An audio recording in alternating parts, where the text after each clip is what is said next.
আপনাদের কাছে খবর আছে কিনা জানি না, এই 2024 আমার আগের ওয়াজ যদি আপনারা ফলো করেন আপনারা পেয়ে যাবেন। আমি আজ থেকে 4-5 বছর আগে বলেছিলাম কঠিন সময় কঠিন টাইম আমাদের কাছে আগে আসছে। এই পশ্চিম বাংলার জমিনও বিভিন্ন জেলায় জেলায় জেলায় জেলায় মাস্তান রেডি করা হয়। আপনাদের কাছে খবর আছে কিনা জানি না, পশ্চিম বাংলার বিভিন্ন জেলায় জেলায় মাস্তান রেডি করা হয় মুসলমানকে শেষ করার জন্য, খতম করার জন্য। তাই আমি আসিম বিল্লাহ সিদ্দিকী বলি, এই 2024 সাল কঠিন সময় কঠিন টাইমে কোরআন হাদিসটা আপনি যদি মজবুত করে ধরতে পারেন, ইনশাআল্লাহ আপনার ক্ষতি কেউ করতে পারবে না। একবার জোরে বলুন, জোরে হবে না? আপনারা যদি বলেন ভাইজান পশ্চিম বাংলায় মাস্তান কই, আমরা তো দেখতে পেলাম না, তাই তো নাকি? এই থানাটার নাম হলো কি নাম? কাশীপুর, তাই তো নাকি? যাক, ভাঙর থানা নাই নাকি, কাশীপুর থানা। হ্যাঁ, তাহলে মোটামুটি ভাঙর আর কাশীপুর ধরতে গেলে একই ব্যাপার, তাই তো নাকি? ভেঙে করেছে, যাই হোক। আর আপনারা মোটামুটি মাস্তান কাকে বলে ভাঙর থানা কাশীপুর থানার মানুষ মনে হয় একদম বোঝে না, তাই তো নাকি? যে ভালোই বোঝে না, হ্যাঁ, কঠিন জায়গা, তাই তো নাকি? তবে আপনাদের ছোট ভাই ছেলে হিসাবে জানাই, এ মাস্তান কিন্তু আলাদা। আর এক মাস্তান কিন্তু আপনাদের বলি পশ্চিম বাংলার বিভিন্ন জেলায় জেলায় জেলায় জেলায় রেডি করা হচ্ছে। আপনাদের যদি একটু বলে যাই নিশ্চয়ই আপনারা বুঝতে পারবেন যে পশ্চিম বাংলার জমিনে এমনও মাস্তান দাঁড়িয়ে দাঁড়িয়ে বক্তব্য দিতে দিতে বলে যে মুসলমানের সিনায় ডাইরেক্ট গুলি করে করে মারা হবে। যে আপনারা সোশ্যাল মিডিয়া খোলেন, এই বক্তব্য আপনারা পেয়ে যাবেন যে আজও পর্যন্ত সে কিন্তু খোলা আকাশের নিচেই কিন্তু ঘুরে বেড়াচ্ছে, পুলিশ প্রশাসন কিন্তু অ্যারেস্ট করেনি। একজন মুসলমান যদি এরকম কথা বলতো তাকে সঙ্গে সঙ্গে অ্যারেস্ট করা হতো জিহাদ।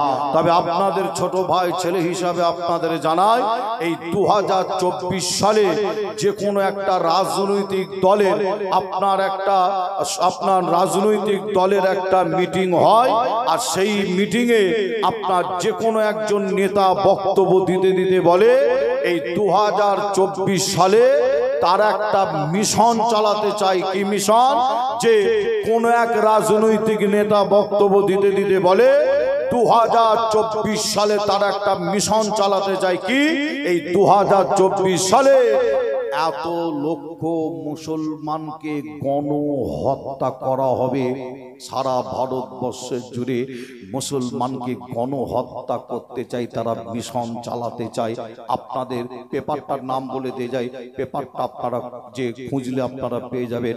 কলম পেপার বলে একটা পেপার আছে, ওই কলম পেপারে খবরটা দেওয়া হয়েছিল যে তাই এই কঠিন সময় কঠিন টাইমে আমি আপনাদের পীরের ঘরের বাচ্চা আপনাদের বলে যাব, আল্লাহর ওলির মহাব্বত ভালোবাসায় এই মাহফিল আপনারা করেছেন। আল্লাহর ওলিদের দেখে যদি আমি যদি তার বড় আবার ইমাম সাহেব যদি বড় সূরা পড়ো বিপদ, আবার ছোট বললো আবার কি বিপদ, তাই তো নাকি? যে মাইনে হচ্ছে কত 2000-2500, যে আর আমার মতন ফুরফুরা শরীফ থেকে পীরজাদা, ফুরফুরা শরীফ থেকে পীর সাহেব, যে আলেম ওলামাকে আপনারা দাওয়াত করে এনে 30,000, 35,000, 40,000 টাকা দিতে তখন কিন্তু কষ্ট হয় না, ঠিক না? ভুল বলেন না? আমার মতন ইমাম, আমার মতন পীরজাদা, আমার মতো যে পীরজাদা পীর সাহেব আলেম ওলামাকে দেন, আমি মানা করব না, আপনি দেন 20,000, 25,000, 30,000 টাকা দেন। কিন্তু যার পিছনে আপনারা দাঁড়িয়ে 5 ওয়াক্ত নামাজ আপনারা পড়ছেন, যে আপনার কাছের মানুষ যারা ইমাম সাহেব, একটু তাদের দিকে আপনারা খেয়াল রাখবেন। এই কথাটা বলাতে কি আমি ভুল বললাম মনে হয়? কি ভুল বললাম কি? যে অবশ্যই আপনারা আল্লাহর ইমাম সাহেবদের মহব্বত করেন, ভালোবাসেন। আল্লাহ আপনাদের এই মহব্বত ভালোবাসাটাকে কবুল করবেন। জোরে বলুন সুবহানাল্লাহ। আসেন, আজকে মুফতি আজম মেজলা হুজুর পীর কেবলা রহমাতুল্লাহ আলাইহি আমার মেজো দাদুজান, যে দাদা হুজুর পীর কেবলার 5টি আওলাদ, 5টি আল্লাহ গোলাপ ফুল করেছিলেন। এক এক ফুলে আল্লাহ এক এক রকম খুশবু দিয়েছিলেন। জোরে বলুন সুবহানাল্লাহ। যিনাকে বলা হতো এলেমের দরিয়া, এলেমের সাগর, মুফতি আজম মেজলা হুজুর পীর কেবলা, তিনার স্মরণে আজকে দোয়ার মজলিস। তাই প্রত্যেককে অনুরোধ করব, মাইকের আওয়াজ আপনারা যারা শুনতে পাচ্ছেন, আশেপাশে যারা আছেন, আপনার মেজলা হুজুর পীর কেবলার নেক দোয়া, নেক ফয়েজ নেওয়ার জন্য সকলে আপনারা এই মাহফিলটাকে আরো সৌন্দর্য করার জন্য আপনারা সকলে চলে আসেন। আল্লাহ কারে পরস্পর ওলামা হযরতগণ আমার ভাইরা আছেন, আসবে, যে দোয়া চান আল্লাহ পাক যেন আমাকে কোরআন এবং হাদিস শরীফ থেকে, ইজমা কিয়াস থেকে 2-4 কথা বলার তৌফিক দান করেন। শোনার পরে আল্লাহ আমাদের সকলকে বেশি বেশি আমল করার তৌফিক দান করেন। জোরে বলুন আল্লাহুম্মা আমিন। আর একটু জোরে হবে না? আসেন, আমার আলোচনা শুরু করার আগে নবীর প্রেম ভালোবাসা বুকে নিয়ে, যে সেই সোনার মদিনা শরীফে আমার আপনার নবী সবুজ গম্বুজের নিচে শুয়ে আছে, হাদিস শরীফের মধ্যে পাওয়া যাচ্ছে। আমার আপনার নবী জানান, যে ব্যক্তিটা আমি রসুল আমার নামে একবার মহাব্বত ভালোবাসার সাথে দরুদ শরীফ পাঠ করবে, ওই ব্যক্তিটা যদি কোনো পাহাড়ের গোয়া বা জঙ্গলের ভেতরে যদি বসে বসে পড়ে, আমি রসুলুল্লাহ সেই দরুদের আওয়াজ মদিনা শরীফে শুয়ে শুয়ে নিজের কানে শুনে থাকি। একবার জোরে বলুন, আরো জোরে হবে না?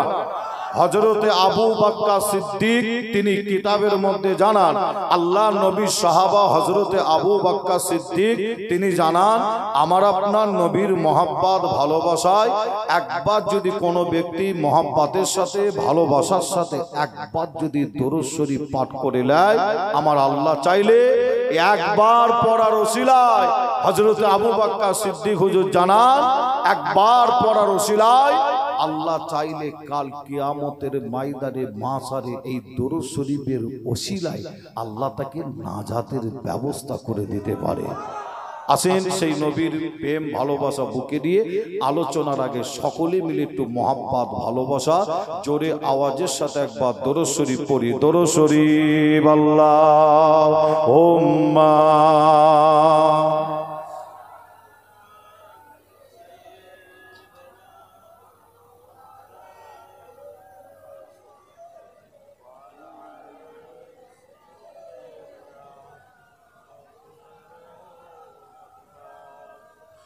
আউযু বিল্লাহি মিনাশ শাইতানির রাজীম।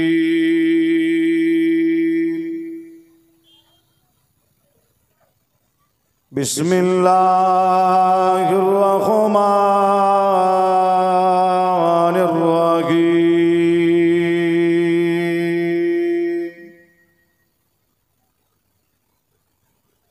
নাহমাদুহু ওয়া নুসাল্লি আলা রাসূলিল কারীম। আম্মা বাদু ফায়া আইয়ুহাল হাজিরুনা রাহমানা ওয়া রাহমাকুমুল্লাহ। وقال الله تعالى في كلام المجيد والفرقان الحميد إن الله وملائكته يصلون على النبي يا أيها الذين آمنوا صلوا عليه वसल्लिमू तस्लीमा अल्लाहुम्मा।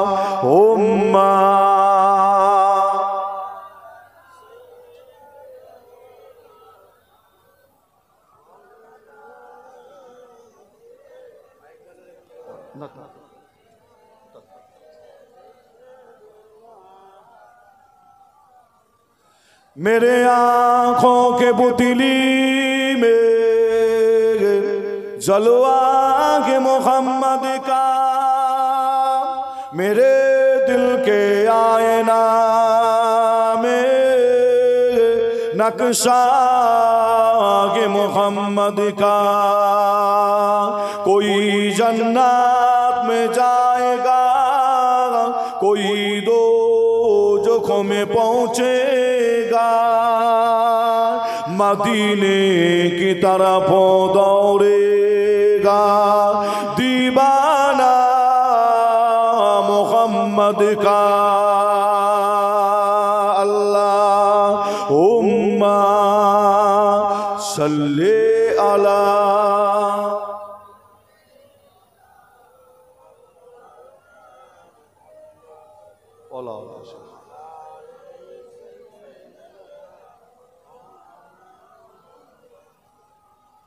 ओ गो मा आमेना তোমার কোরে ঘরে রহমত খোদা পরে জোরে জোরে। জোরে হবে না সুবহানাল্লাহ? আর একটু জোরে হবে না?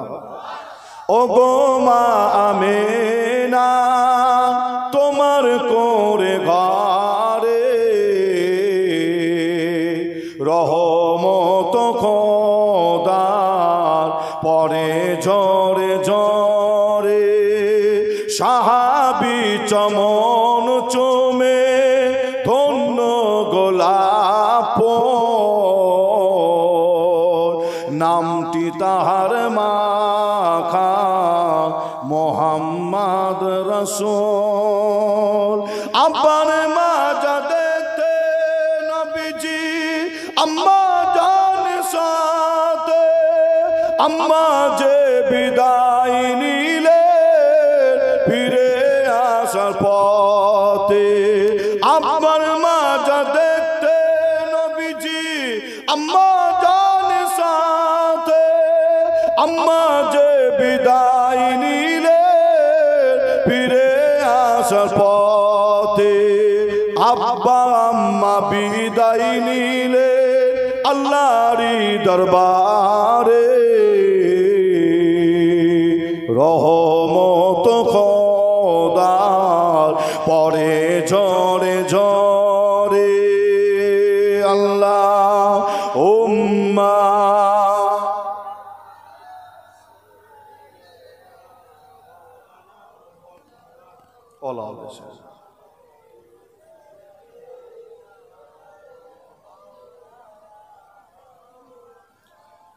একটু জিকির করেন লা ইলাহা ইল্লাল্লাহ, লা ইলাহা, লা ইলাহা, লা ইলাহা ইল্লাল্লাহ, লা ইলাহা ইল্লাল্লাহ, লা ইলাহা ইল্লাল্লাহ, লা ইলাহা ইল্লাল্লাহ, লা ইলাহা ইল্লাল্লাহ, লা ইলাহা।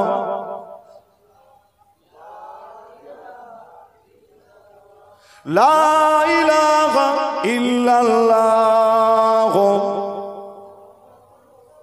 সাল্লাল্লাহু আলাইহি ওয়াসাল্লাম। وقال الله تعالى في كلام المجيد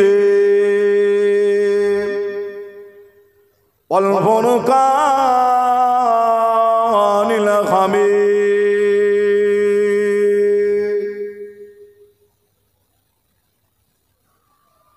تركت فيكم أمرين كتاب الله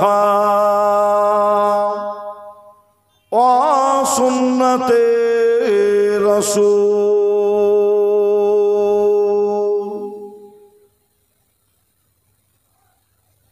प्यारे हाज़िर मजलिस, আমার দিনদার নেককার আল্লাহওয়ালা, আমার মুরব্বী, আমার চাচাজান বোনেরা, আমার জওয়ান যুবক ভাইয়েরা, পর্দার অন্তরের আড়ালে অবস্থিত আমার মা ও বোনেরা, ওলামায়ে কেরাম, হাফেজে কোরআন, আল্লাহ তাআলার হাজী বান্দা গণেরা, আমার গ্রামবাসী ভাইজানেরা, দূর দূরান্ত থেকে আগত আমার ভাইজান, আজকে কারের এই মাহফিলের জলসার কমিটি সাহাবান গণেরা, খেদমাতে আপনাদের কাছে এসে হাজির হয়েছি।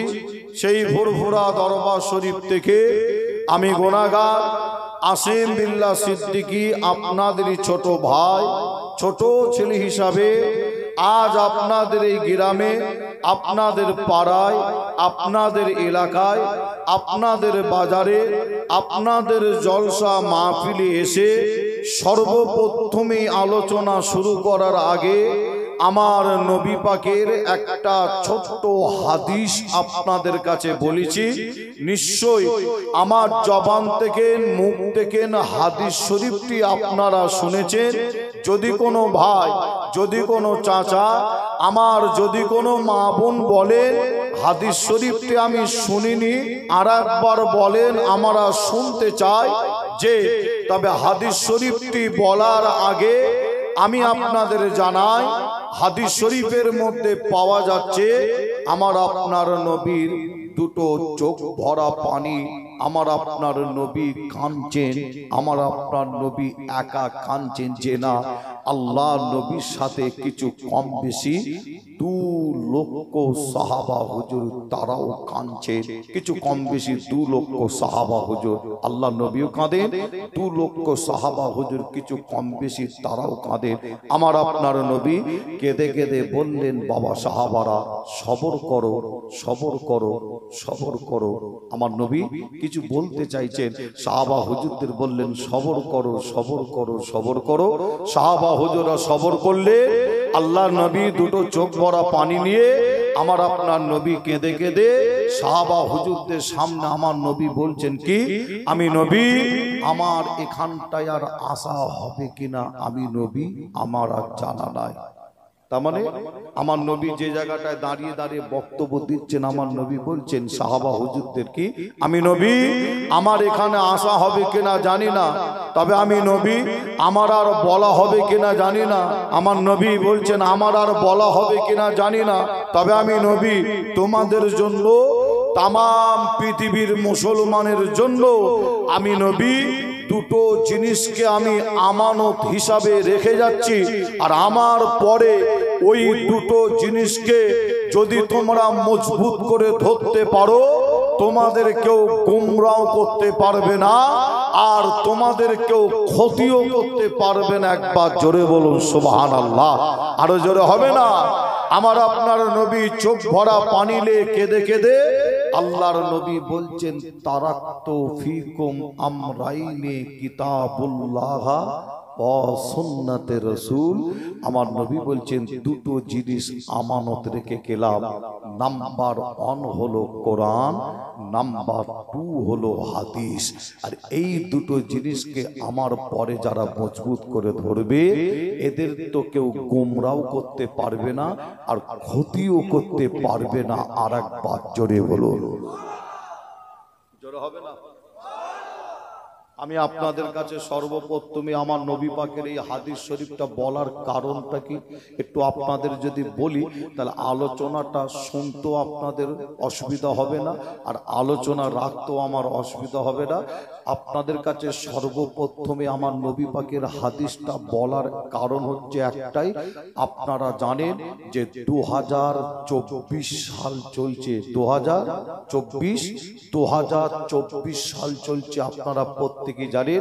আর এই 2024 সালে আপনারা নিশ্চয়ই খবর রাখেন, আপনারা নিশ্চয়ই খবর দেখেন।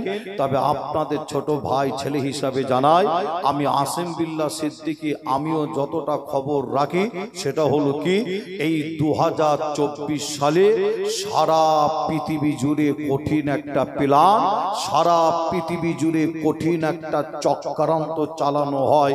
কি প্ল্যান, কি চক্রান্ত? প্ল্যানটা হলো এটাই, পৃথিবীর জমিন থেকে কিভাবে মুসলমানকে মিটিয়ে দেয়া যায়, পৃথিবীর জমিন থেকে কিভাবে মুসলমানকে শেষ করে দেয়া যায়। সারা পৃথিবী জুড়ে একই প্ল্যান, একই চক্রান্ত চালানো হয়। তবে আমি আপনাদের জানাই,